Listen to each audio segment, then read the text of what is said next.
The Public Safety Committee will come to order. Thank you, members. Thank you, members of the public, for coming. Just wanted to announce the agenda for today. We are hearing, hopefully, two bills, a bill by Representative Lesch, House File 285, and a bill by Representative Simonson, House File 308, if we can get through it.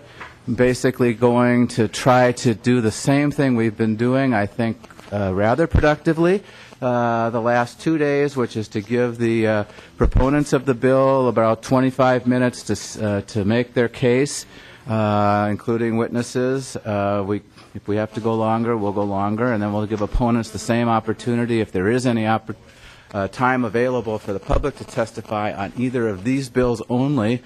We'll make that happen. We're going to go longer than our normal scheduled time, which is 11:30. We have the room until 12.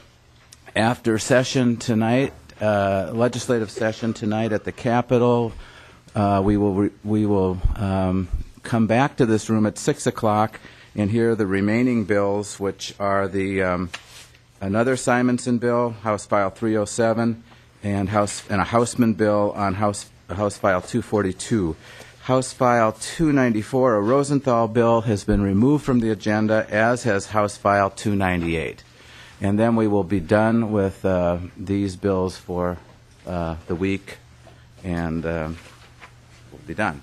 I just want to say one thing real quickly. I'd like to thank my committee administrator, Laura Taken-Holtze, and my committee legal assistant or legislative assistant, DJ Danielson, who are sitting to my left here.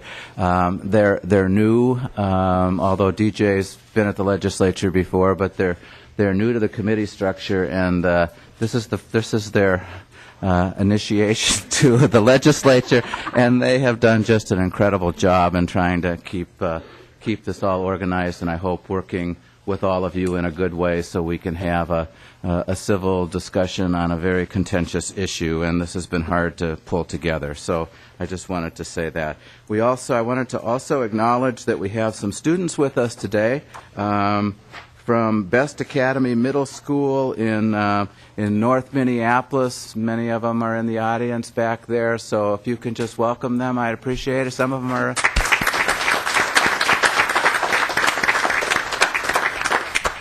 Okay, with that, is there any questions before we begin? Representative Cornish. Just that I did have a couple complaints that on the postings yesterday, they didn't make it on until late afternoon of the bills, and they were just, some people wanted it on earlier. I don't know what the limit was, but... Ms. Taken-Holtz? We were still finalizing the agenda. We did it as soon as we could. I had posted all of the bills early, and then I removed a couple of the bills later. I tried to get them up as soon as I could, so my apologies. It was an honest mistake. Oh, no problem. Okay. And to the members of the public also, and as the members know here, we're not taking any votes on these bills. We're not taking any amendments on these bills. We're here to hear the bills, and later in the month, a bill will be crafted that this committee will debate. So having said that, Representative Lesch, you are first, House File 285. Welcome to the committee. Thank you very much, Mr. Chair. I move House File 285. Very good. Representative Lesch moves House File 285 for possible inclusion in the Gun Violence Prevention Bill, and we will lay that bill over after your testimony. Thank you, Mr. Chair. Mr. Chair, House File 285 is the prosecutor's practical gun package. This is a package of proposals that are put together by the prosecutors, the county attorneys in the state of Minnesota to close some loopholes that I think the vast majority, nearly everyone should agree, should be closed and should be there to help us prosecute offenders and those who have been adjudicated in the state of Minnesota.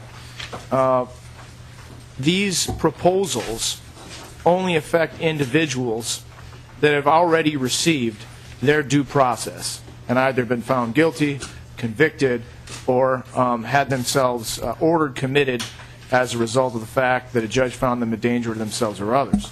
So there really should be no objection by those who are law-abiding or those who have not been adjudicated.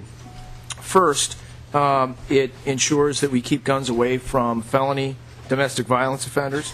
Second, ensures we keep guns away from repeat juvenile offenders.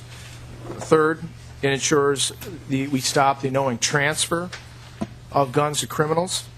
Fourth, it ensures that we conform with federal law in ensuring that ammunition is not possessed by offenders, those who have been already adjudicated, felons. And finally, fifth, it limits access to guns by those who have been found a danger to themselves or others and ordered, committed, however, have not actually been committed by the state. It closes that loophole.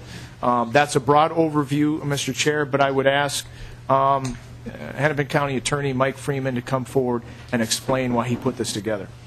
County Attorney Freeman. Welcome to the committee.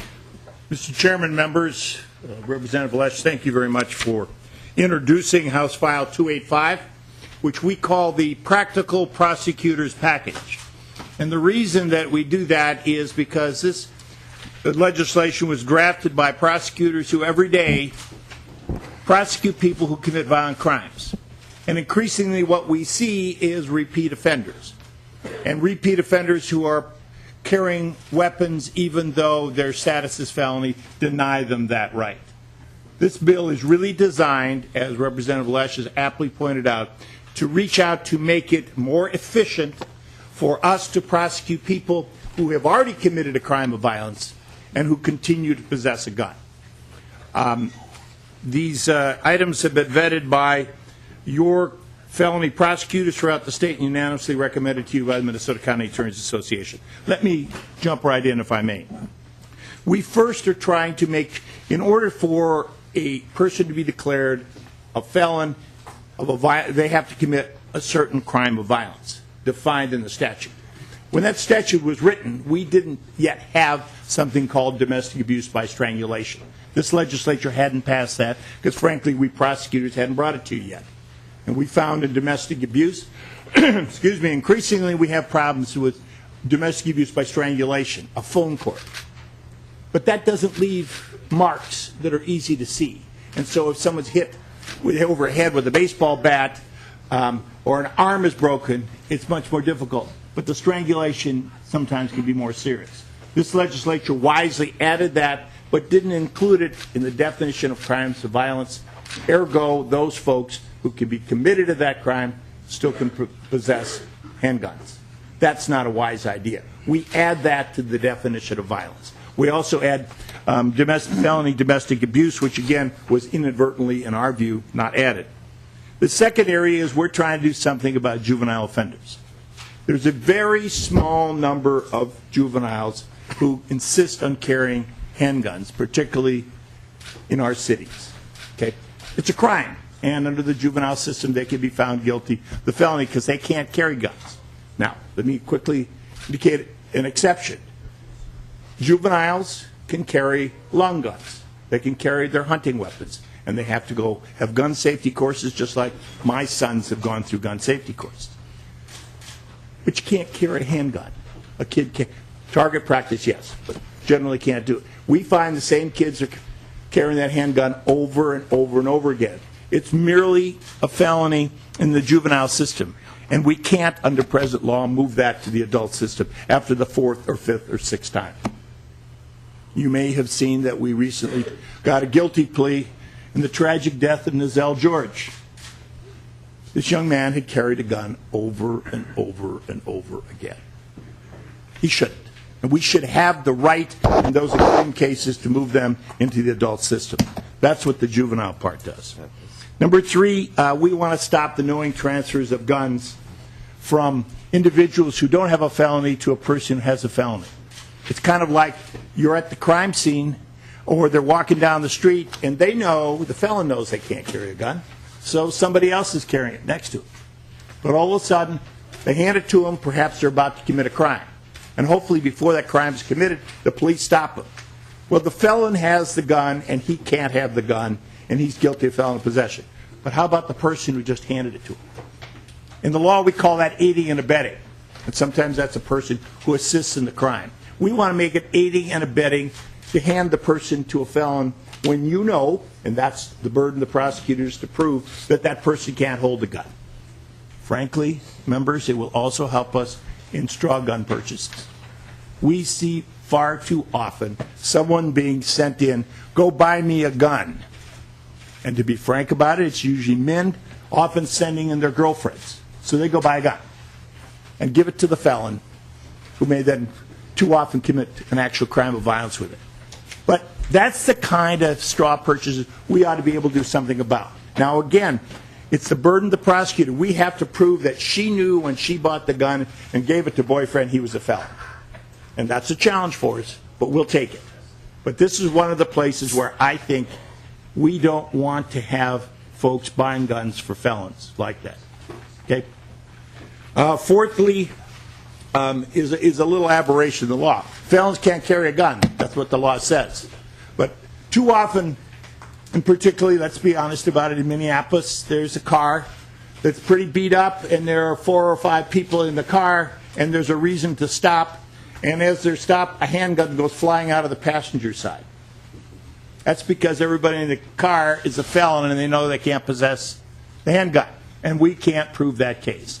You know, maybe in CSI you have fingerprints or DNA, but trust me, we don't have it on very many cases. It just doesn't, guns just don't hold that in many cases. We're stuck. But 3 of the 5 people in the car have ammo for that gun.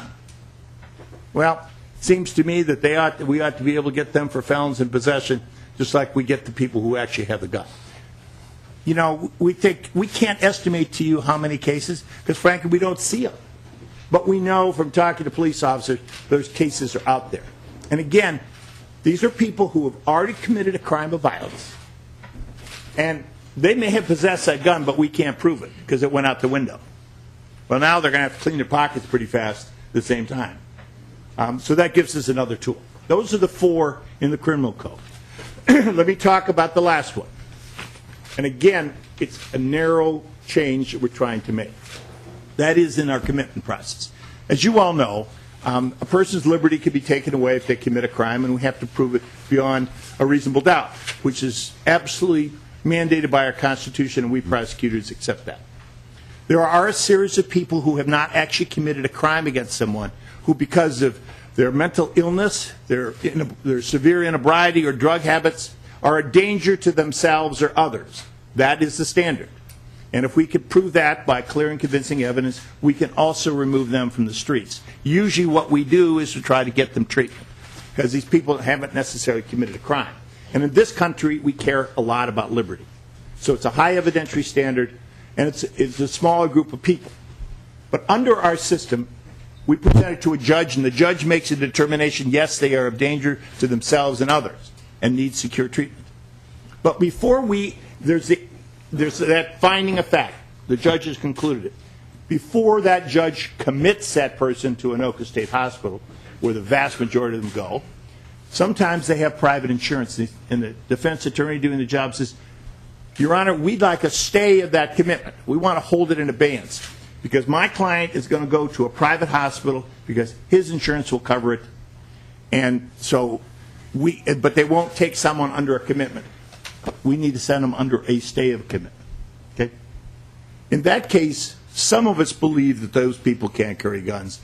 Others think they may be able to. We want to make sure those folks can't. Again, these are people who have been adjudicated by a judge, danger to themselves and others. This is a clarification. Those are the 5 pieces we have here.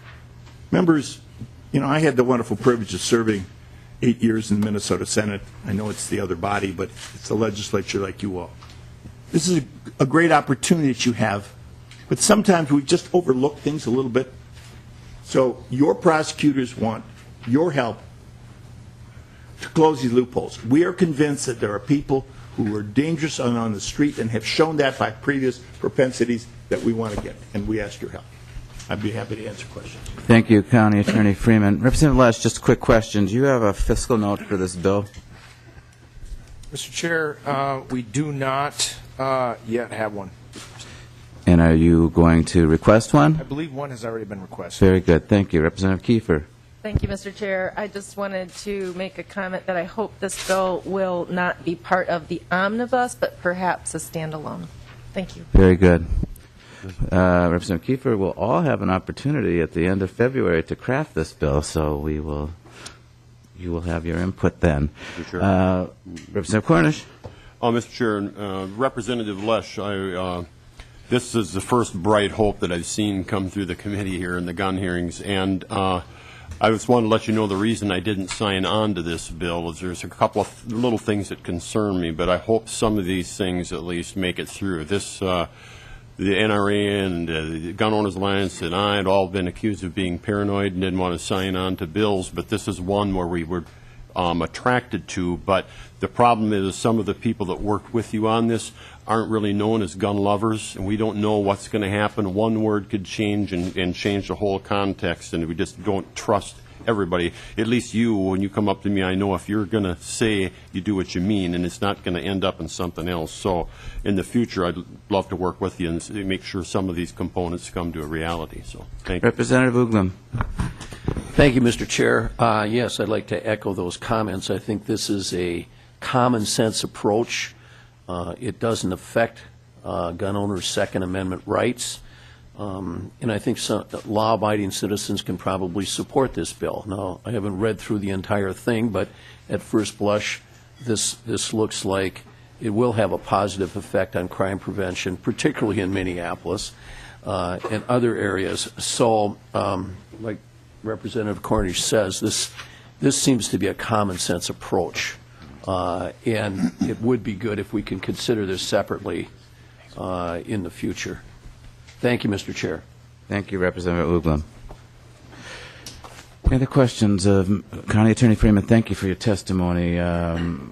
Next on the list is Councilmember Don Samuels. Mr. Olson, we'll give your side an opportunity to speak here. We'll do the same process we've been doing. That's okay. Welcome to the committee. Please state your name for the record. Thank you. My name is Don Samuels. Welcome to the committee. Thank you very much. Do I proceed? Yes, please. Thank you. Mr. Chair, my name is Don Samuels, and I'm the council member in the 5th Ward in North Minneapolis. And I've been the council member for 10 years. Came to the council largely because of all the gunshots I heard around my house as a independent designer. I roused myself from my 30-year career and became an activist and ultimately became a council member for the area. I've heard gunshots in every city I've lived in across America. That is why the mayors against for gun control have such a different resonance than the rest of the country, because they deal with these things in the inner city police officers every day. And so that is why I brought these young people here today. Their principal, Eric Mahmoud, is over there. He should be proud because his children outperform the state in academics. And this is the highest performing group of African American kids in the state, and they outperform white kids in the state. And so we have great hope for them. There are 30 of them in the room. There's another 50 in the overflow room. And that is because we asked the girls not to come. Otherwise, we'd have 200 kids here today. They're here today because the young men you see in this room and who are in the overflow room are by far the most endangered human beings in any first world country in the world. Now, when you see the folks in this room from day to day, as this bill is heard, speaking about their need to protect themselves, the threat to their lives is minuscule, many, many times less than the threat to the lives of these young people every single day of their lives. This is real. And if you want to contemplate about how real it is, think about having your kid coming over to my house to spend a week. I live in the heart of it. And would you let them come for a week? They were born in it, and they live in it. So they are forming their minds around what America is, what society is, based on the realities they experience every day.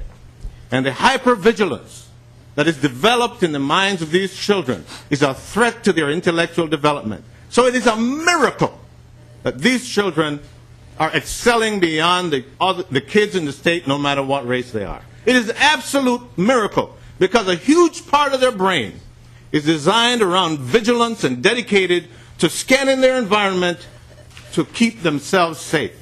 And they have no guns. These kids are not in a gang. They just want to be safe, to become engineers and doctors and pay our Social Security. That's all these kids want. Dignified young people. And so, I know this is not a controversial aspect of this whole set of hearings. And so I don't seem to need to convince anybody. So if you will allow me, let me just address some of the points as it relates to them. Mr. Samuels, did you want to, give you a little leeway here, but do you want to address the specifics, Yes, of the Mr. Chair, I will. Lesch bill? Yes. Okay. In the concept, the problem of, and by the way, Mr. Chair, yesterday when I briefed these young people about these hearings, I asked them, how many of you know someone who has been shot? And this is the response I got. So can you imagine when I had a group of 100 of them and saw like 90 hands go up? How awesome and awful that is. One of the problems for these kids is that they're young people, their age, who have a much different trajectory, who are carrying guns frequently. They get arrested, and they're back with another gun. They get arrested, and they're back with another gun. And so what has happened is, in the economy and the ecology of the neighborhood, these relatively small number of young people being basically invulnerable to the laws, we have a de facto legalization of guns for them. They can carry guns time after time after time. So what that does is, then they carry guns with impunity. And then they also then become the armor bearers for the folks who can't carry guns because they'll go to jail. Right? So they become the couriers for guns for these guys. And for a couple years there were all these young people walking around with backpacks in the middle of the summer. And very often their backpacks had guns in them. And they may or may not be using those guns, but they were the couriers for the guns. And because if they got caught, they wouldn't get in that much trouble. The other thing is that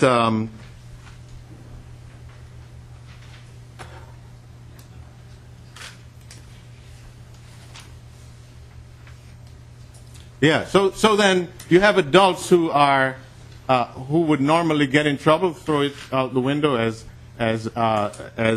the county attorney said, and so they now are looking to children to do their dirty work for them, and then they become recruits for the gangs because they become useful, they become valuable members of that community. Mr. Chair, I'll just close by saying that as we talk about this issue, I ask you to remember, and these issues, I ask you to remember that we're trying to tell these kids, if you're in a confrontation situation, walk away. Don't stand your ground. Don't shoot first. Walk away. Follow Martin Luther King, Jr. He is your mentor. Turn the other cheek.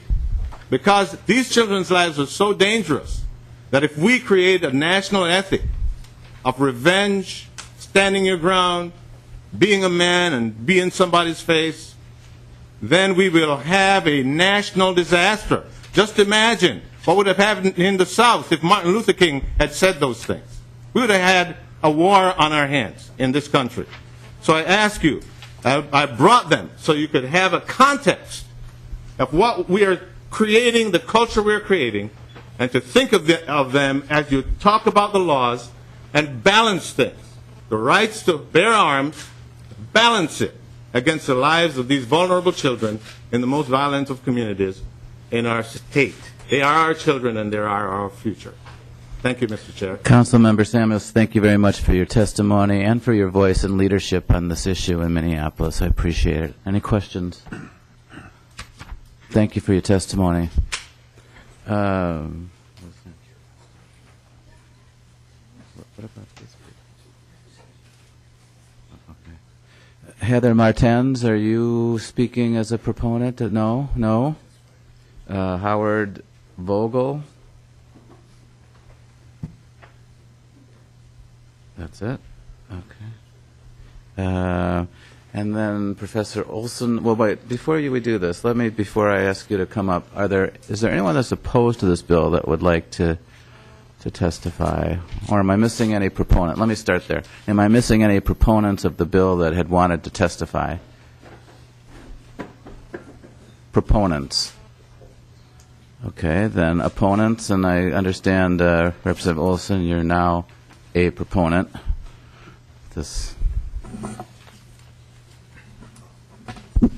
Thank you, Mr. Chairman, Representative Lesch, members of the committee. My name is Joseph Olson. I'm a law school professor at Hamlin University, and I'm also president of the Gun Owners Civil Rights Alliance. Today I'm here in that capacity. There are a couple of concerns that we have about this bill. In the handout that was around the Capitol last week from the Hennepin County Attorney's Office, they made it very clear that they were concerned about repeat juvenile offenders. And they wanted to make sure that they were able to deal with repeat juvenile offenders. Unfortunately, I don't see anywhere in the bill the word repeat. I would suggest that an appropriate place to deal with that would be to add on line 2.8 in front of 624.713 the words second or subsequent conviction or something along those lines, and I'll be happy to work with Mr. Olson, we caught that too, and Mr. Diebel is going to come up with the appropriate language. Oh, good. Well, fine. Part of our reason for being concerned with that is there are lots of young men who live on farms in Minnesota who have lots of territory to go out and shoot, and some of them go out and shoot when they're 16 on their own property, miles away from anybody else, behind berms that their parents have created. But since the problem is going to be solved, I think that's fine. The other concern we have is with, actually I don't have it. Mr. Freeman answered my question. So we don't oppose this bill, and on looking at the final version of it, we may well come out to support it. Thank you, Mr. Olson, for your testimony. County Attorney Freeman, are you still here? Let's just try to see if we can resolve this now. We don't have to make an amendment to the bill, but Mr. Diebel, can you just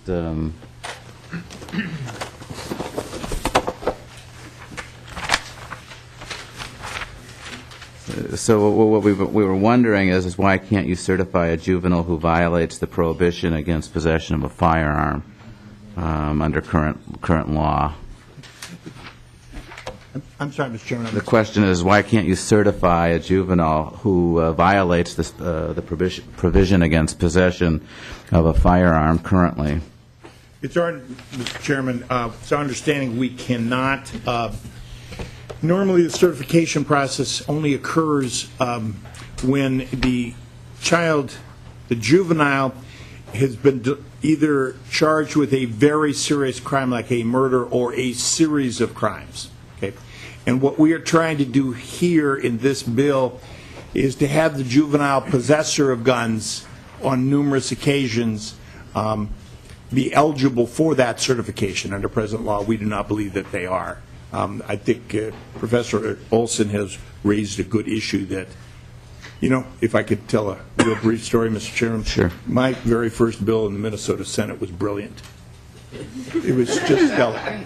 And I brought it to the committee, and Chairman Spear, Senator Peterson, now on the Court of Appeals, Senator Miriam, inducted into the Lawyers Hall of Fame, although he's an accountant, proceeded to amend the heck out of my bill, and I was really angry. And afterwards, Senator Miriam said, Senator Freeman, there's never been yet a bill in this legislature that couldn't stand some improvement, so settle down, young man. So I welcome the thoughts and the comments, and I think having the repeat offender would be good for this bill, just like the changes were good for my bill some 30 years ago. Very good. Thank you, County Attorney Freeman. Any other people who want to testify on this bill?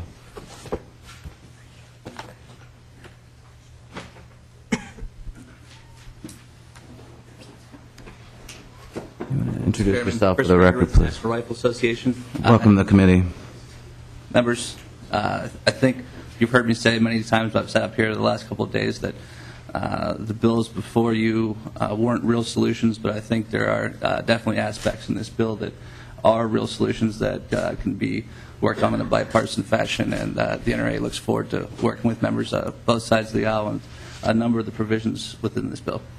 Thank you, Mr. Rager. Anybody else? Wow, we're just moving right along. This is a little different. Okay, Representative Lesch, do you have any closing comments? Mr. Chair, no. But while you're ahead, Mr. All right. All right. The chair will lay over House File. The chair will lay over House File 285. Thank you, Representative Lesch. The next bill on the agenda is House File 308. Representative Simonson. That's a caliber.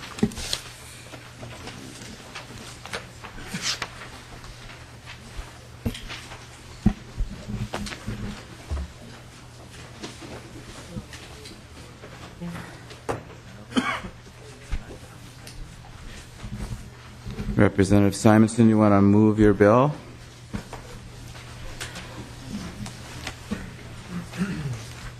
Thank you, Mr. Chair. I would like to move House File 308.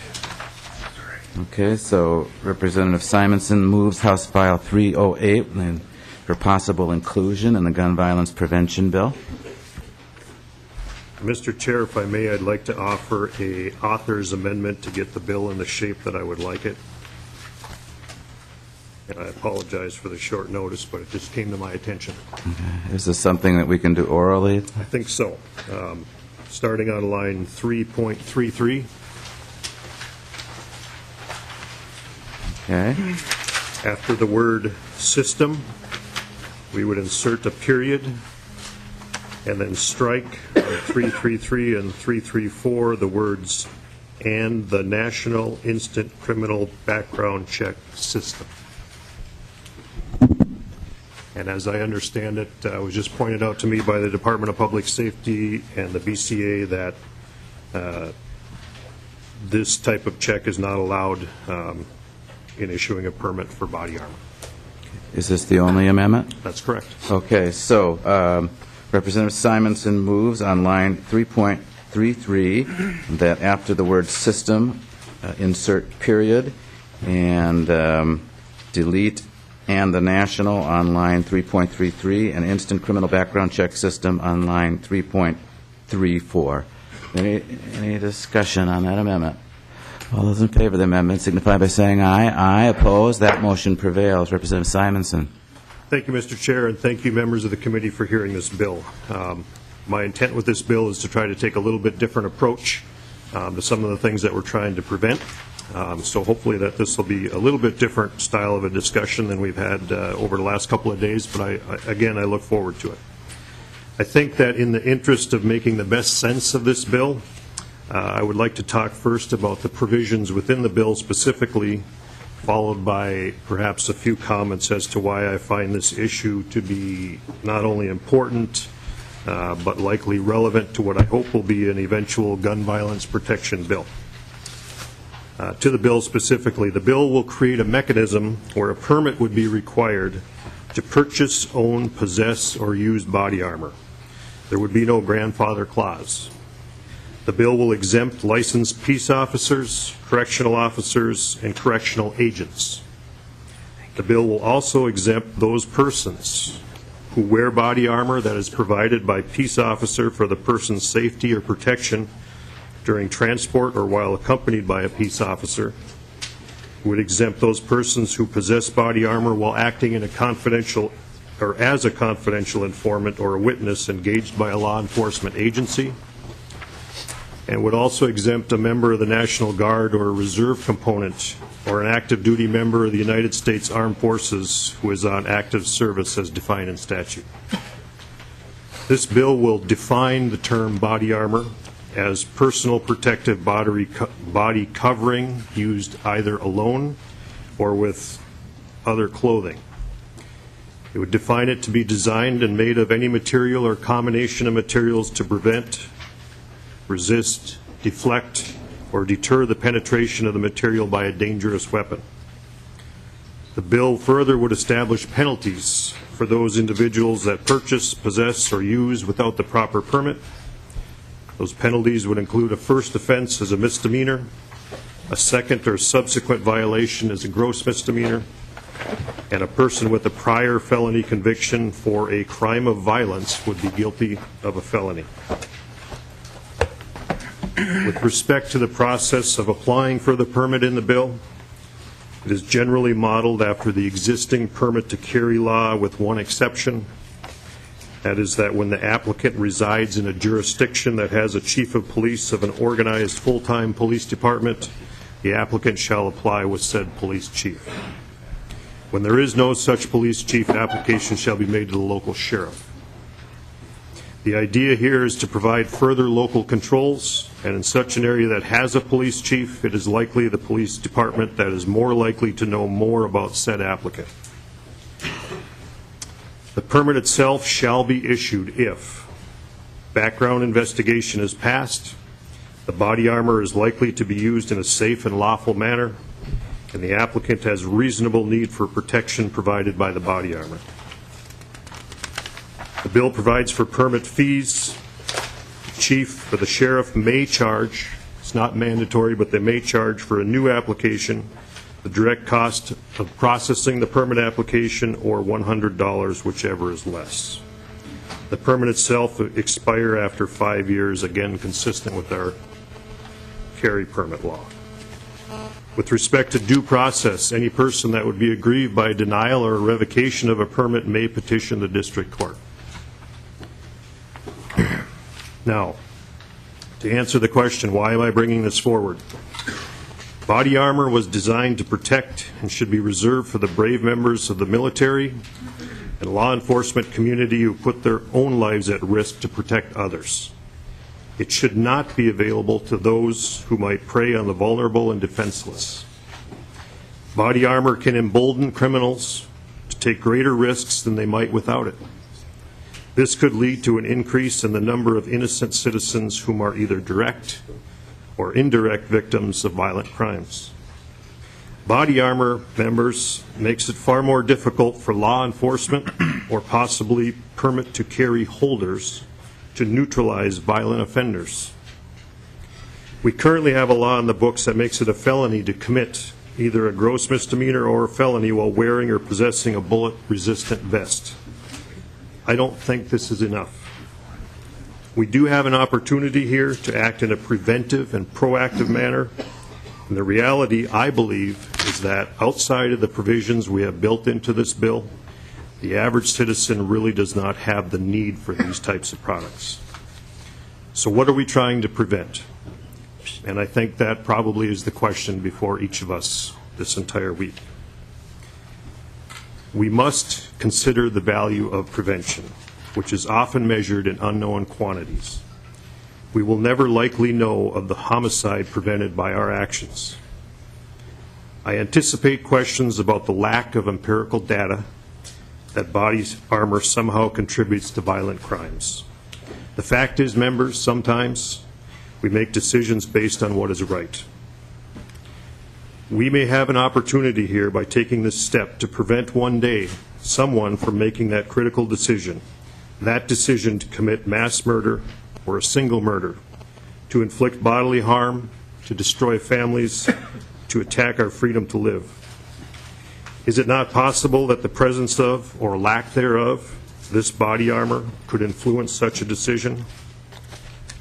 I venture to say yes. Consider some of these facts, members. December 14th, 2012, Sandy Hook Elementary School. Adam Lanza, armed with a .22 caliber rifle, killed his mother in her home in Newton, Connecticut. Lanza then stocked his mother's car with firearms and drove to Sandy Hook Elementary School. Wearing a bulletproof vest, he forced his way into the school and opened fire with a .223 Bushmaster semi-automatic assault rifle, equipped with a 30-round large-capacity ammunition magazine, killing 26, including 20 students ages 6 and 7. As police closed in, Lanza committed suicide by shooting himself with a handgun. The question I ask is, what if he didn't have the bulletproof vest? What if that was one of the tools that was not available to him? Might that have influenced his decision on that day? What if Lanza didn't decide to take his own life with a handgun? Would that not have had an impact on the outcome if police were unable to take him out because he was wearing a bulletproof vest?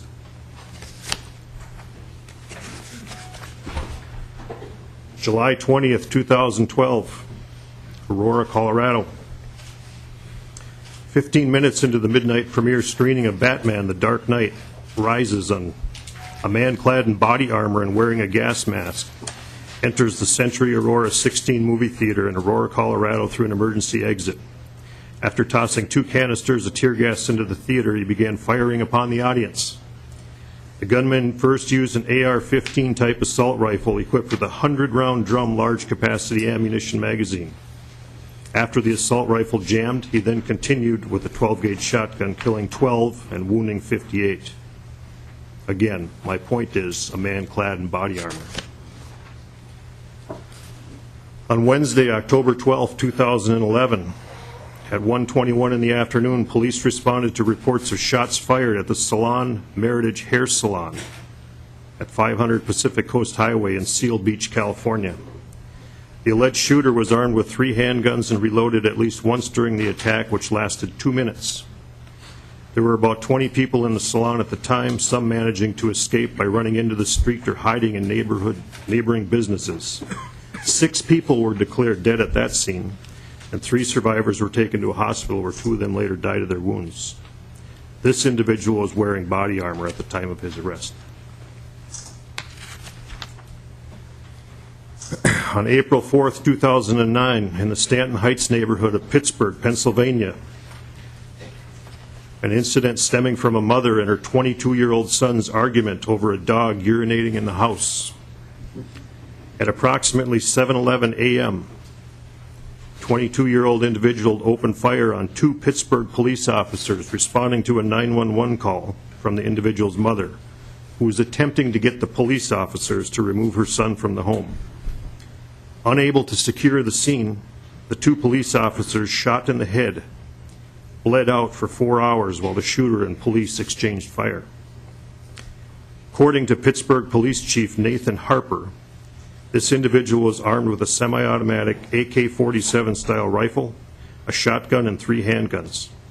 He was protected by a bulletproof vest and had been lying in wait for officers. According to police and witnesses, he held police at bay for 4 hours as the fallen officers were left bleeding nearby, their colleagues unable to reach them. More than 600 rounds were fired by the SWAT teams and this individual. This individual had gunshot wounds in his legs but was otherwise unharmed because he was wearing a bulletproof vest. On April 3rd, 2009 in New York, about 10:30 in the morning, individual barricades the rear door of the Binghamton American Civic Association building with a vehicle registered in his father's name. This individual had taken English language classes there from January to March before dropping out. He shot students and a teacher who were in his former classroom. The shooter killed 13 people and wounded 4 others. He was described as wearing a bulletproof vest and a bright green nylon jacket. Finally, Mr. Chair, on February 28, 1997, North Hollywood, California, about 9:15 in the morning, 2 men entered and robbed the North Hollywood Bank of America branch. These 2 men were confronted by LAPD officers. When they exited the bank, and a shootout between the officers and robbers ensued. The 2 men attempted to flee the scene, one on foot and one in the getaway vehicle, while continuing to engage the officers. The shootout continued onto a residential street adjacent to the bank until one individual was mortally wounded, including by a self-inflicted gunshot wound. The other individual was killed by officers 3 blocks away. Both individuals were protected by body armor, which could not be penetrated by the officers' handgun and shotgun ammunition.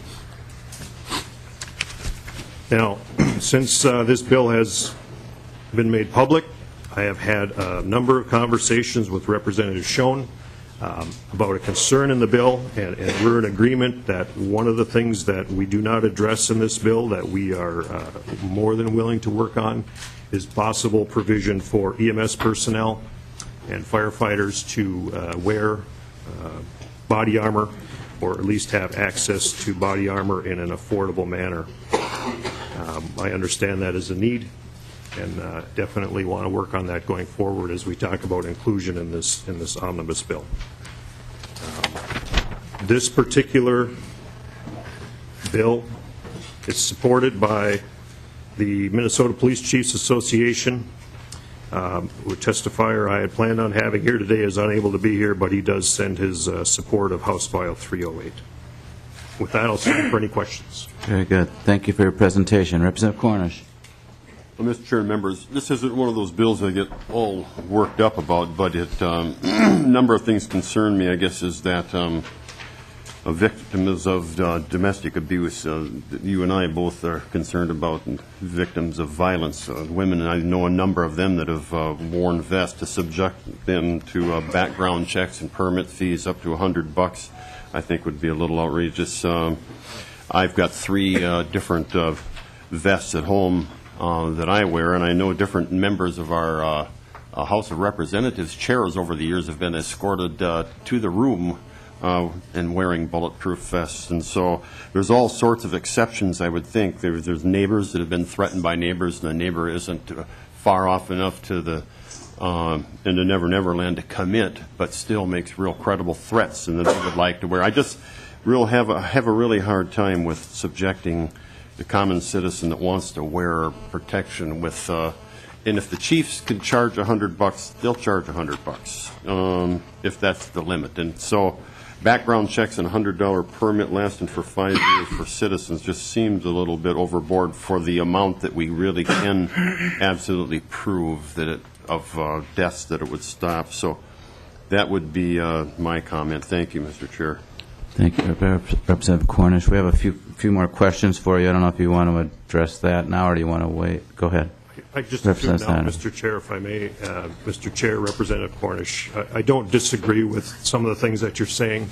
I personally would just assume we didn't have a fee, but I'm also not a big proponent of unfunded mandates either. So, but I'm very receptive to the comments that you make, and again, would be more than willing to sit down and talk about some alternatives or some provisions that we could do. I think, at least I hope you understand what I'm trying to accomplish here. So, Representative Johnson, then Lesch. Just have a couple comments and questions. Representative Johnson, could you just move your mic down a little bit? Very good. Thank you. Mr. Chair, I just have a couple comments and questions. As one of the questions I had that you have covered was the EMS and Representative Schoen should have been, I'm sure understands the need for EMS to wear them. Also, most law enforcement agency after the bank robbery in Los Angeles, they changed their training tactics. We now plan, whether they have the body armor or not, we plan that when we're in these unfortunate encounters to deal with suspects that we do have to use deadly force against, that they are wearing body armor, and we plan for that and train for that. So that generally that issue has been taken care of by our training. Another issue that we have is, I don't know if you're aware, there's a number of NFL quarterbacks that wear body armor when they're playing to help deflect the blows when they're sacked. Are these NFL quarterbacks that do not live in the state, what is the process for them to get these permits to wear that body armor during the game? Representative Simonson. Thank you, Mr. Chair and Representative. With respect to the NFL question, I hadn't thought of that. And it's a good question. But again, I'm wanting to be very reasonable here, and I hope you'll understand what my intent is, not to prohibit such individuals who have such a need from obtaining the body armor, if that indeed is what the need is. So I'm more than willing to talk about options or alternatives to that point. Representative Johnson. Thank you. Mr. Chair, I just have one more comment. This morning, but because the bill was put on the agenda so late, I did not have time to contact a couple of police chiefs in my area. I was able to do that this morning, and in talking to them, neither one saw any need for this bill. Very good. Thank you. Representative Lesch. Thank you, Mr. Chair. Representative Simonson, I just wanted to alert you to one potential issue. In terms of your exemptions, you have members of the military exempted as long as they're on active service as defined under 19005, subdivision 5. And that, I have body armor out in my car right now. It's in my A bag, and I got to bring it to drill this weekend. But as of right now, I'm not traveling to or from duty. I'm not otherwise requested by state authority. I'm not at an encampment, and I am not working on behalf of the state at a public disaster unless this hearing can be considered. So you may want to tweak that, and I think you will. Representative Rosenthal. Thank you, Mr. Chair, and thank you, Representative Simonson, for bringing this forward. I understand the intent. My question sort of dovetails off Representative Cornish's. What if an individual is threatened and they report it to the police, but they don't want to escalate it and actually have to charge the person for fear of the situation growing more volatile? How does this bill address that, or does it? Representative Simonson. Thank you, Mr. Chair. Representative, I'm not 100% sure I fully understand the question, but could you just elaborate on the word charge? Representative Rosenthal. Thank you, Mr. Chair. Representative Simonson, say I'm threatened by an individual, and I'm scared for my life. I contact the police, but in order for the police to act, they'd have to bring a charge against the individual of terroristic threats, let's say. But I don't want to escalate it at that point, but I am concerned for my safety and might want to wear a vest.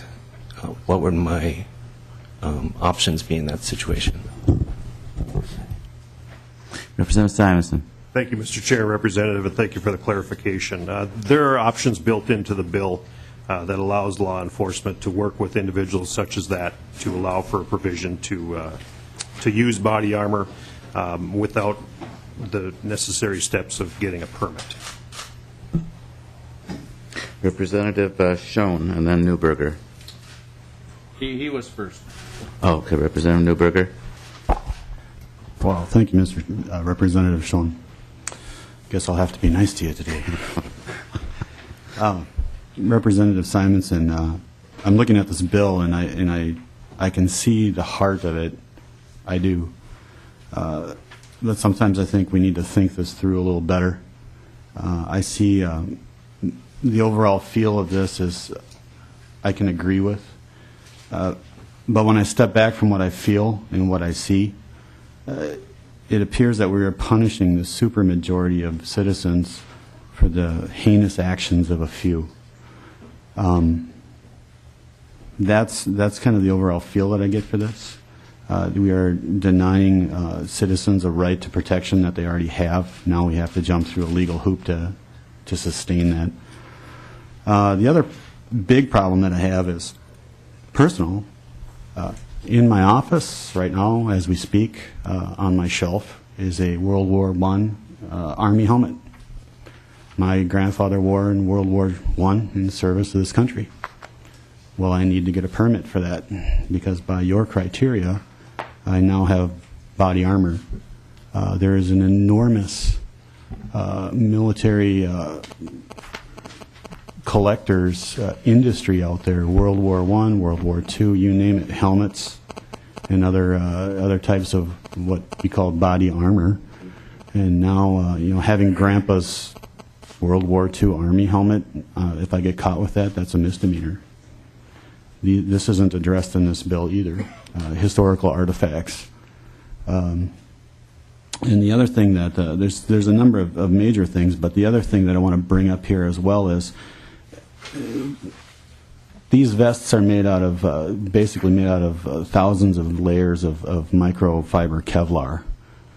If you're going to force people by the thousands to turn these things in if they don't want to get a permit for it, you're going to have a stack of these things. How are you going to dispose of these? Who's going to pay for that? Is there a fiscal note attached to this? If you take a couple warehouses full of Kevlar vests, what do you do with them? These are perfectly good Kevlar vests, by the way.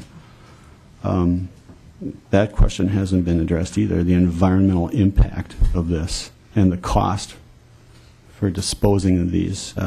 That I think, in my opinion, that I don't think that this bill is necessary.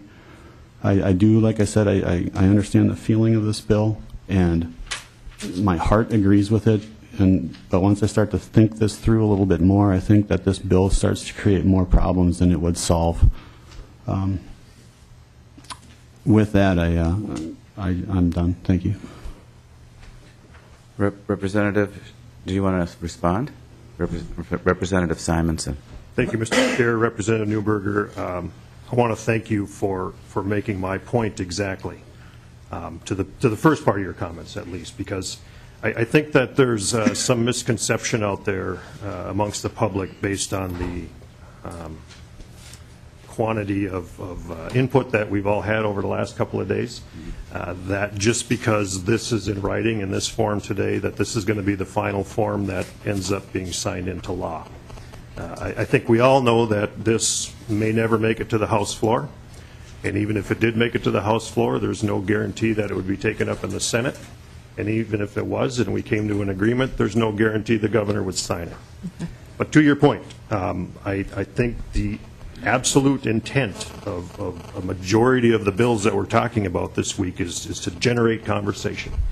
I don't disagree with you that we shouldn't be hasty, and sometimes we have to sit down and we think it through, but that is why we are here. That is why we have this deliberative process in front of us, so that we can, and I respect your input, and I think your points are well taken. And again, I will offer to you and to anybody, let's work together on this and see if we can come up with something that's reasonable. To the point about what is the value of preventive measures, how many people do we force to get a permit in order to prevent one, or how many senseless killings? And I think I tried to make that point, that we will never know the answer to that question. We will never know how many people changed their mind that day before they got up and left the house that morning about what they were going to do based on the tools that they had with them. I personally think it's a reasonable approach, but I also I'm not naive enough to think that I have all the answers, and I'm willing to work on this. To the point about the cost, it was my understanding, or at least my thought process, was that anybody that currently owns body armor probably doesn't want to turn it in. They probably have it for a reason and they want to keep it. And I'm more than willing to sit down and talk about how we structure this fee, because I'd be willing to waive the fee, but I don't think local law enforcement's going to be very happy about that. But we can work on that. The fiscal note I have not requested, but if we get into a scenario at the end of this where it looks like there's going to be either a local cost or a state cost, we absolutely will do that.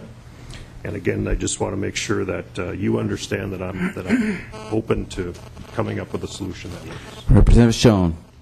Representative Newberger, follow-up. Thank you. I just wanted to see what your thoughts were. Thank you, Mr. Chair. I just wanted to see what your thoughts were, Representative, about the World War II and World War I, or the military artifacts. What are your thoughts on that? Representative Simonson. Thank you, Mr. Chair. Representative Newberger, thank you for reminding me. That slipped my mind. That is a great point, and that is also a great point as I better not be careful not to stray away from the topic of the bill, but it is a great point because I think that in certain instances like the one that you described, we have to have a provision in the bill to address that. And again, I'm more than willing to do that. We have obviously a number of people that have collector's items on various things that we're talking about this weekend, and that is one of the things that we need to address somehow in this final omnibus bill, so that we're not punishing the law-abiding citizen. Okay. Representative Schoen. Mr. Chair, and just as a co-author on this bill, I kind of want to make a couple comments. I wish Representative Cornish was still in the room if he isn't, but making the blanket statement that if a chief can charge the fee, he will. I'd like to point out in Washington County, Sheriff Bill Hutton is one of the lowest prices for a permit to carry holder fee in the state because he charges what he needs, not what he can. So that's not completely true.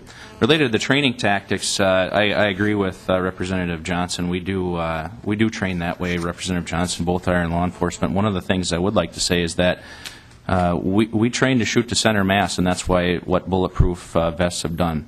When you are an average citizen in your home and somebody breaks in, they don't have the same training that we do.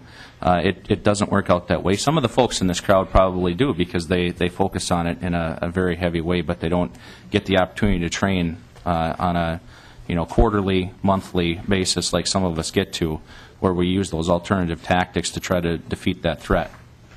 I'm very pleased to hear Representative Newberger concerned about the environment and mental health care this week as well too. And I look forward to working with you on that to maybe move some of those health care initiatives through as well. So, in my career, doing search warrants and walking into a house and getting into a closet and finding a bulletproof vest and a ski mask together is one of the most disturbing things that a police officer will find outside of a dead body. There are plenty of other things that are problematic, and there's no doubt about it, but this is one of those things that sends a shiver up and down your spine when you stop that carload of folks that are cruising around a neighborhood, and there's that bulletproof vest and a ski mask. It doesn't make sense. Something's not right. And exactly to those points when you do get in that shootout or you confront that individual, these are some of the focuses that are very important. And outside of some of the other measures that we take up, this is a solid one. This is good.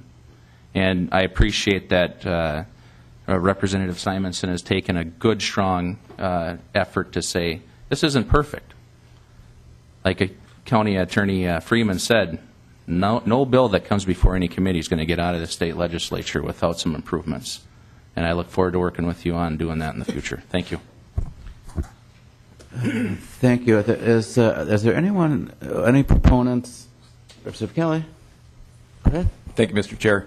Representative Simonson, I'm just wondering if maybe a different approach, because it appears as you're listening to all the questions, there's more exceptions that are out there that we just never even thought of, the military equipment that is out there. But have you thought about maybe taking a different approach of enhancing the penalties for someone similar to like just our previous legislation, to enhance the penalty as opposed to trying to strip away rights of the private individual for someone wearing body armor? Representative Simonson. Thank you, Mr. Chair and Representative. I did have that thought. Originally, that was my thought, was that we would just increase the penalty. But then I shifted gears and I moved into the mindset of trying to do something different under the guise of preventive medicine, if you will. And that's really what I'm trying to do. To me, we can have the stiffest penalty in the world tied on to what happens to an individual when they commit a felony wearing body armor. But at that point, it really is too late. And that's what really the intent of my bill is to be preventative. So thank you. Thank you. So you have no testifiers on your bill, and is there any proponents that would like to speak in favor of this bill? Then we will give the opponents. If there are any opponents, please come up. Welcome to the committee. Please give your name for the record. Andrew Rothman, representing the Gun Owners Civil Rights Alliance. Welcome.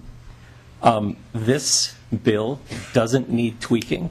It doesn't need fixing. It doesn't need adjustment. It doesn't need additional exceptions. It needs to be withdrawn. It needs to be thrown away, burned, and stomped on and never seen again. This bill is based on fantasy and imagination and conjecture. It is a solution in search of a problem. I'm not aware of any incidents in Minnesota involving the use of body armor in a crime. Furthermore, Representative Simonson seems to have gotten some incorrect information on a couple of cases. First of all, in Connecticut, the murderer in Connecticut, who I won't dignify with a name, was not wearing body armor, was not wearing a bulletproof vest. Connecticut State Police spokesman Lieutenant J. Paul Vance on December 27, 2012, in a statement said that that killer was wearing a fishing-type vest, a jacket with a lot of pockets. If you look over to my left, you can see one of the members of the press who's wearing a jacket exactly like that. It's good for holding onto lenses and cameras and fish hooks, but it has nothing to do with protection. In Aurora, Colorado, similarly, the murderer in Aurora, Colorado, was not wearing bulletproof armor, was not wearing body armor of any sort. He was wearing a Black Hawk urban assault vest. Now, I understand, like assault weapons, it is black in color and it has a lot of buckles on it and may look scary. But we'll be talking about what body armor costs. Here's the exact make, model, and color that the murderer in Colorado was using. This is the Black Hawk urban assault vest. And if you want to be a tactical Tommy, if you want to look very cool with your friends, you can absolutely wear one of these. But it's a nylon vest with a lot of pockets in it. You can have your lighter over here and you can have your chewing gum over there. It has nothing to do with personal protection of body armor. But more importantly, I am outraged, I'm appalled at Representative Simonson's contention that only the police and the military deserve this sort of protection. Body armor is inherently defensive in nature. You cannot hurt somebody with body armor. Certainly you could commit a crime with body armor, and if someone does that, we ought to prosecute them. It's already a felony. It's already 5 years under Minnesota state law. This is not a problem that needs fixing. Thank you, Mr. Rothman, for your testimony. Anybody else who is opposed to this bill?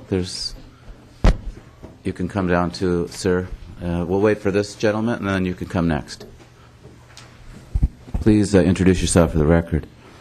Good morning. My name is Erik Simonson. I am a security consultant with over 25 years of experience in law enforcement and private security. I am also currently the Director of Public Safety for a higher education institution here in Minnesota. Looking at this bill, I have to tell you, I just fought for funding and equipping of the officers on my department with body armor. Our college administration does not allow our officers to be armed, and we are the only first responders to an emergency on our campus. and I went through a very lengthy discussion about equipping my officers with body armor, and was finally able to get it done. These are real people with families that expect them to come home at the end of the day. We spent roughly $800 per officer on the body armor, and if this law had been in effect at the time, I'm not convinced that my administration would have let me equip my officers with body armor. We're talking about a $100 fee on top of the $800 vest that would need to be purchased. This law has no provision in it. This proposal has no provisions in it for grandfathering, as Representative Self mentioned. I myself spent 11 years in the military. I have several different items which could be considered body armor under this law. One of them is a slightly damaged PASGT vest that was used to stop a 60-millimeter mortar fragment that blew me off my feet in Panama in 1989. I really don't want to give that up to anybody. I'd really like to keep that, and I don't see how, as a veteran who that happened to, that I should be expected to have to pay a $100 fee to do that. Everybody has the right to be safe, and I think that when it comes to body armor, like Mr. Rothman said, we're dealing with more fantasy than reality here. As someone who's done law enforcement, investigated traffic accidents, one of the most frustrating things I ever hear is the fallacy, the imaginary idea that a seatbelt will trap you in a burning car and you shouldn't wear a seatbelt for that reason. We know that's not true, and the idea that body armor somehow creates invulnerable killing machines is also not true. Proper law enforcement training, like the training I've done personally, I've done active shooter training for the Minneapolis SWAT team, for the U.S. Marshal Service here in the Twin Cities. I do active shooter training with my own officers. Proper training can defeat an aggressor, and what we were lacking in places like Sandy Hook and Aurora and elsewhere, sometimes the proper training worked in some cases, the proper training didn't work in others. You mentioned North Hollywood. North Hollywood happened in 1996, I believe, a long time ago, and as a result of that, we've changed our tactics in law enforcement to deal with situations like that. Officers have better firepower now, they have better weapons, and officers are trained to operate in small, organized teams to deal with determined active shooters. Those training improvements have saved lives. But coming back to the point, there's many legitimate reasons why people would have body armor. We've talked about personal defense. My officers wear it at work. And you don't have to be a public safety officer to need body armor in the course of your job. You could be a clerk at a gas station who works the night shift. You could be a guy who takes money out of vending machines, makes the rounds of vending machines and takes money out. Anyone who is in a high-risk position where they're handling money or have another high-risk job, body armor can work to their benefit. Armored car guards wear body armor. There's no provision in this bill for them to have it. I was a firearms instructor. I wear body armor on the range, working with my students. My other instructors also wear body armor on the range. This is just a simple protection in case to help reduce our risk. We also encourage our students to wear body armor when appropriate. These are ordinary people that want to get training. I wear body armor whenever I go deer hunting. Not only does it protect me from potential accidents, it also keeps me warm. So I like it for that. When police explorers, police reserve officers go on ride-alongs, go with police officers, many times they will wear body armor. We mentioned EMS and fire folks wearing body armor. And then one of the things I have a piece of body armor in my house for, I use it as a safe backstop when clearing my firearm. I have a permit to carry, and when I come home, I want to render my firearm safe and put it in my gun locker. I use an old ballistic vest for that purpose, and now we're saying I'd need to get a $100 fee for this obsolete vest. So I agree with Mr. Rothman. I think that this law discriminates against people who want to protect themselves. This $100 fee does not support the working class who want to protect themselves. Giving the police chief the authority to determine if someone needs or does not need body armor to protect themselves in the course of their employment isn't right. And I just don't see how this will solve any problems at all. I see how it will endanger a lot of people and we talked about protecting vulnerable people. Those are the people getting the body armor. That's what we're getting it for, is to protect ourselves, protect our families, protect our coworkers, and this takes that level of protection away. Body armor is not offensive, it's defensive. It's like wearing a seatbelt. And this is essentially a law that tells us we can't wear a seatbelt because it's too dangerous. Thank you for your testimony. Next, gentleman.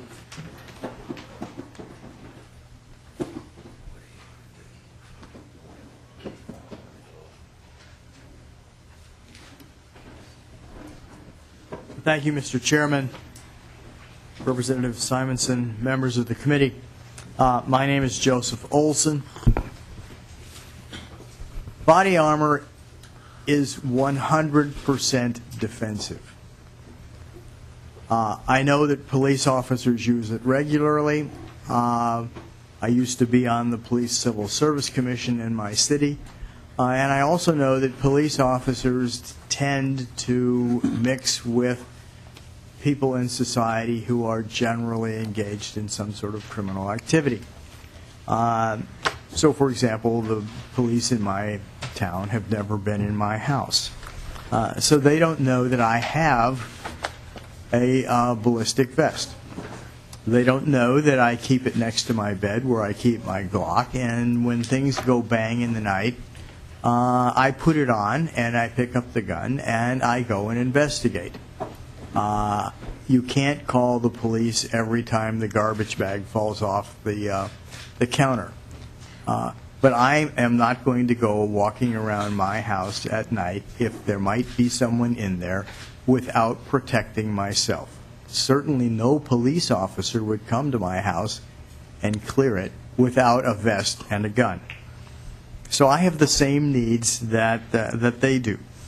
I also teach firearms instruction. Students can do the strangest things. I don't know how many of you have taught firearms instruction. I wear a vest when I teach the range portion of it. Because I once had a person stand in front of me with a .22 revolver and point it at me and go click, click, click, click, click. It won't work.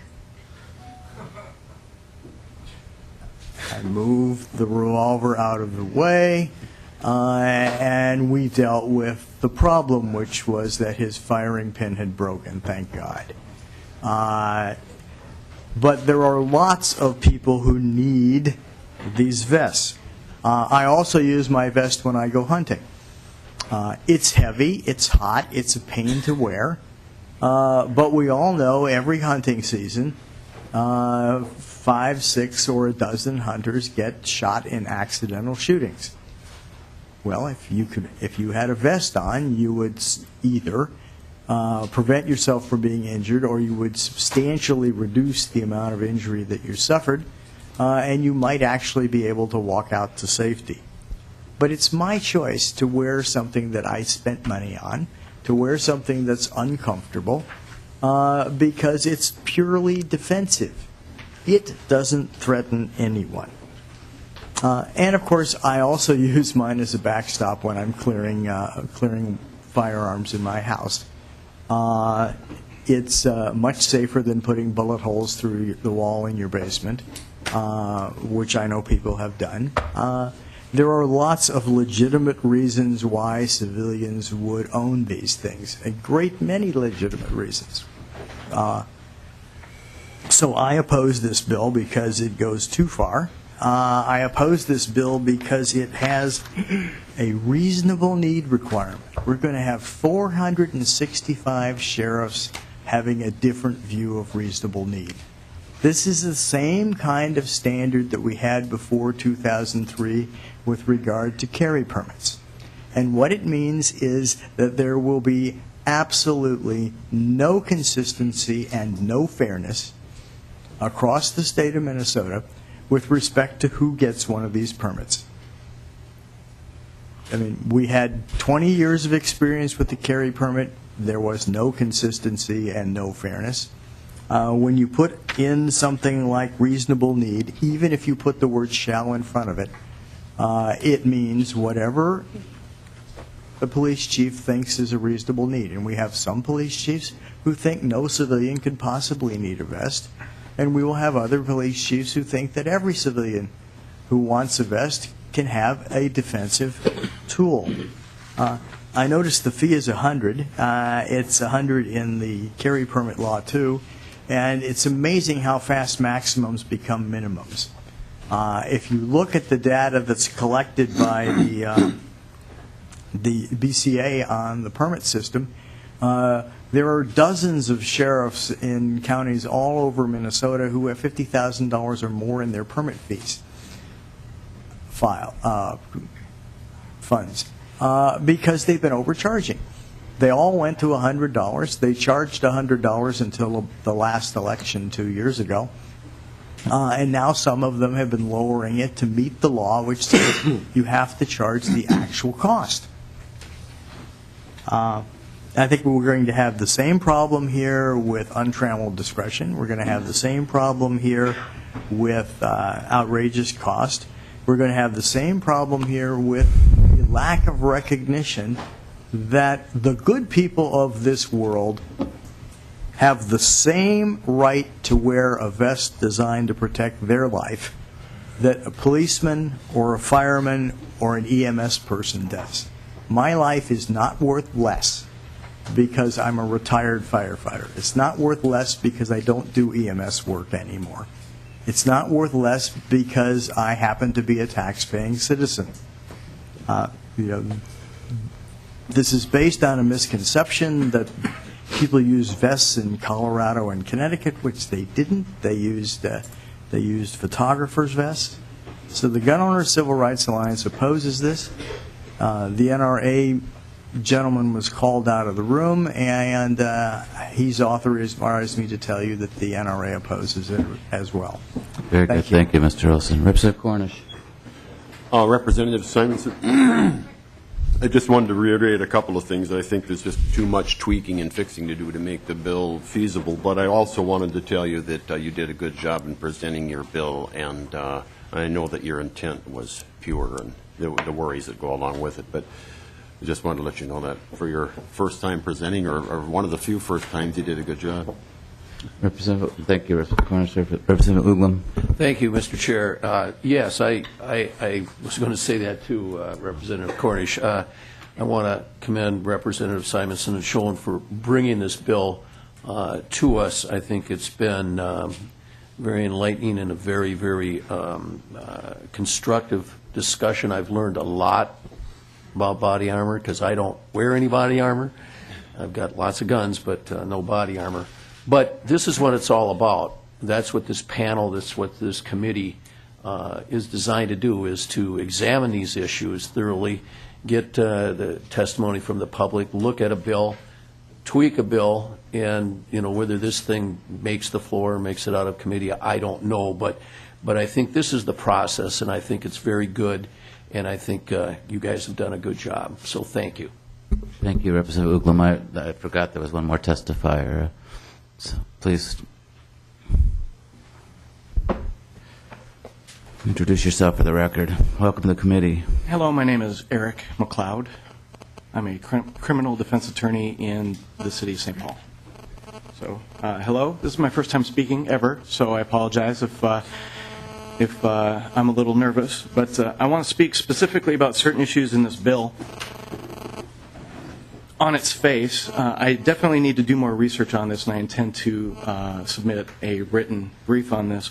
But immediately, just looking at it, it is overbroad. First off, when you look at Section B, and it speaks of a dangerous weapon, I don't think, unless you want to clarify, that includes protection from a firearm. I think that would also include protection from a knife or a club or anything like that. Now, so if you're talking body armor, that would also include protection from something such as a weapon like a knife. Now you're talking leather jackets, because that does offer some protection against a knife attack. That's just one issue with a dangerous weapon. The second issue is It doesn't really say specifically what the body armor is, just any material or combination of materials to prevent, resist, or deflect. Well, that could include just about anything. Yeah. All you have to do is watch television. I don't know if anybody watches the television show Mythbusters. No. But they recently did a show where they were checking out different types of armor from the old days to the present day, and they found that a sufficient amount of cardboard could actually repel knife attacks, gun attacks. So you're talking virtually anything under the sun that is sufficient to protect you would fall under this. So anybody who works as a performer would have to get a permit, and would that be considered a sufficient use under that? You know, everybody at the Renaissance Festival, you know, the people who joust or wear chainmail now are going to have to get a permit just to wear it. It doesn't, you know, they're just out there performing, having a good time. I don't know if they necessarily need to pay $100 to own those materials. Martial artists have equipment so that they can spar. For instance, I know that martial artists who train with samurai swords, they have equipment so that they can spar with that, not get injured. Same with fencing. Would that fall under, you know, this law here? So that's the first section of being overbroad. The second part about being overbroad is it doesn't prevent crime. As I heard before, there's already laws on the books that if you have body armor in commission of a crime, that's illegal. But what this is actually making illegal is for the average person to simply walk around with this. You know, complete law-abiding citizen. And that part doesn't really make sense to me. If you are a law-abiding citizen, even if you have a permit requirement and you create this, if you're a law-abiding citizen and you walk around with this, what harm are you actually doing to other people? So it really only prevents lawful use, because the criminal use is already illegal. So, you know, I'm in favor of making it illegal for criminals to own this, convicted felons and the like. The other issue is the may issue versus shall issue, which Professor Olson had already spoken about. And that just means that it really needs to be an objective standard. And the objective standard would be, is there a criminal record? Is there a record of insanity or a commitment? That is the best way to do this. If you put it in the opinions of a person, albeit a law enforcement officer, to determine if your threat is sufficient enough to warrant this, that could lead to someone getting denied and could lead to that person getting injured or killed. And that would be very, very sad to me, to have somebody who themselves saw a threat, went out and did everything legal to get body armor to protect them from that threat, were denied, and then they got harmed. That would be a tragedy. So that concludes this particular bill. I understand that there was a little bit of leeway earlier talking about bills. I was not in the room. I was in the overflow room when we talked about Bill 285. If I would like to ask for a little bit of time to speak about that. Otherwise, I will just submit my written brief. Yeah, go ahead and take a couple minutes. Okay. So, as a defense attorney, I would like to directly address the issue that of the judge's order. I guess it's between commitment and the actual when the person gets committed. I don't necessarily think I'm going to do sufficient research on this. I'm going to dive into this. But at this point, that part is not necessary. I had a person call in recently, a potential client, who had been denied a permit because he had had a DUI years ago. And through that process, he was court-ordered to have treatment. And he was denied because he didn't have a certificate that the treatment had completed. Now, he had completed the treatment, and all he had to do was get that certificate and then supply it so that he could get it. But we're not talking about commitment here. The police can already deny the average citizen, someone who's applying for a permit to purchase a weapon, they can already deny that based on treatment. You know, as long as they see it in the record that treatment was ordered, they can deny that permit and they can deny that sale. So I don't understand necessarily why this has to be added to the law if it's already something that the police can do to deny someone being able to purchase a firearm. That's the first part. The second part is the domestic loophole regarding the strangling. My understanding is that's already a felony, and under the law, as I read it, the strangulation is already covered in the ban of people to own firearms. So I think that's not necessary. So that's it. Thank you very much. Yeah, thank you, Mr. McLeod. You're correct. It is a felony, but it's not listed as a crime of violence in statute, and that's what the county attorney was trying to address. Okay, well, if it's not a crime of violence, it still actually takes away the rights to own a gun. And all that means is that after the fact, years after, if somebody wants to own a gun, they still have to petition the court to be able to get that right back. So they do lose that right automatically. Very good. Thank you, Mr. McLeod, for your testimony. Members, we're going to recess now until 6 o'clock or whatever time session is over. Thanks for your patience. We have a Simonson bill, and then we have a Houseman bill for this evening, and hopefully we won't go too late. We're in recess.